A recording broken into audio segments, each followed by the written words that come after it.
सरकार ने फास्टैग की डेडलाइन को लेकर वाहन मालिकों को थोड़ी राहत दी। अब देश भर में सभी 4 पहिया वाहनों के लिए फास्टैग की डेडलाइन 15 फरवरी 2021 तक बढ़ाई गई है।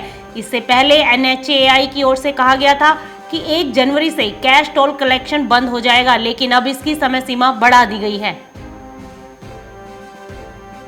सरकार ने व्यक्तिगत आयकर दाताओं के लिए वित्त वर्ष 2019-20 के लिए आयकर रिटर्न दाखिल करने की अंतिम तिथि को 10 दिन बढ़ाकर 10 जनवरी 2021 तक कर दिया है।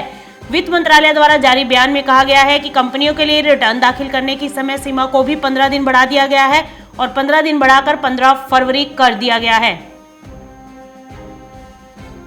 नए साल में कार कंपनियां ग्राहकों को बड़ा झटका देने वाली हैं, यानी नए साल में कार खरीदना मौजूदा समय की तुलना में काफी खर्चीला होने वाला है। ज्यादातर कंपनियां 1 जनवरी 2021 से अपनी कारों की कीमतों को बढ़ाने जा रही हैं। कंपनियों का कहना है कि कीमतों को बढ़ाने के पीछे उत्पादन लागत में आई बढ़ोतरी और कच्चे माल की कीमतों का महंगा होना इसका बड़ा कारण है। उत्तर कोरिया में कोरोना की गाइडलाइंस का पालन न करने पर कड़ी कार्यवाही की जा रही है। जो लोग कोरोना के नियमों का पालन नहीं कर रहे, उनके लिए बंदी शिविर या डिटेंशन कैंप खोले गए हैं और इन लोगों को स्पेशल क्रिमिनल कहा जा रहा है। रिपोर्ट्स के मुताबिक उत्तर कोरिया के सुप्रीम लीडर किम जोंग उनके इन हाई सिक्योरिटी कैंप्स को खोलने की इजाजत दी थी। कोरोना की गाइडलाइंस का पालन न करने वालों को इन बंदी शिविरों में लाया जा रहा है और इन लोगों के साथ अमानवीय तरीके से बर्ताव किया जा रहा है।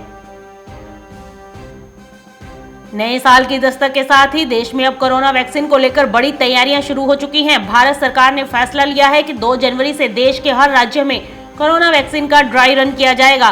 स्वास्थ्य मंत्रालय ने गुरुवार को बैठक में ये फैसला लिया। अब तक देश के 4 राज्यों में ही ऐसा ड्राई रन किया गया था, जिसमें पंजाब, असम, गुजरात और आंध्र प्रदेश शामिल हैं। चारों राज्यों में ड्राई रन को लेकर अच्छे रिजल्ट सामने आए थे, जिसके बाद अब सरकार ने पूरे देश में इस ड्राई रन को लागू करने का फैसला किया है।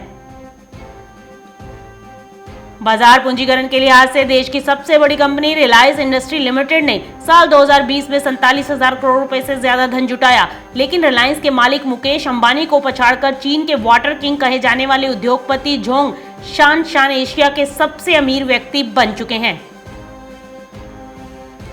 रिलायंस जियो ने ऐलान किया है कि 1 जनवरी 2021 से सभी लोकल वॉयस कॉल फ्री होंगे। आपको बता दें कि कुछ महीने पहले रिलायंस जियो ने जियो से दूसरे नंबर पर लोकल कॉल्स के लिए पैसे लेने शुरू कर दिए थे। इसके लिए कई प्लान भी लॉन्च किए गए।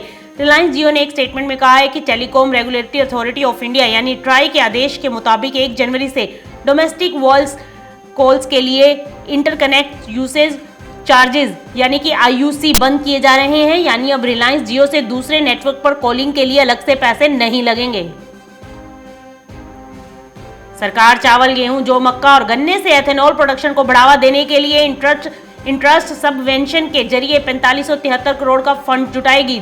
पेट्रोल में एथेनॉल की ब्लेंडिंग को बढ़ावा देकर सरकार किसानों की आय में इजाफा करना चाहती है। सरकार का कहना है कि इससे किसानों की आय बढ़ेगी और दूसरी ओर तेल का आयात खर्चा भी घटेगा। पेट्रोलियम मंत्री धर्मेंद्र प्रधान ने कहा कि सरकार पेट्रोल में 20% एथेनॉल ब्लेंडिंग का टारगेट पूरा करना चाहती है। उसका इरादा 2030 तक इस लक्ष्य को हासिल करना है।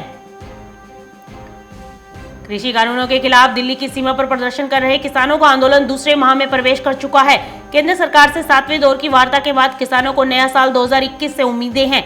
किसानों ने पराली और बिजली से संबंधित दोनों मुद्दों पर तो सरकार का रुख सकारात्मक होने पर दोनों पक्षों में सहमति बन गई है।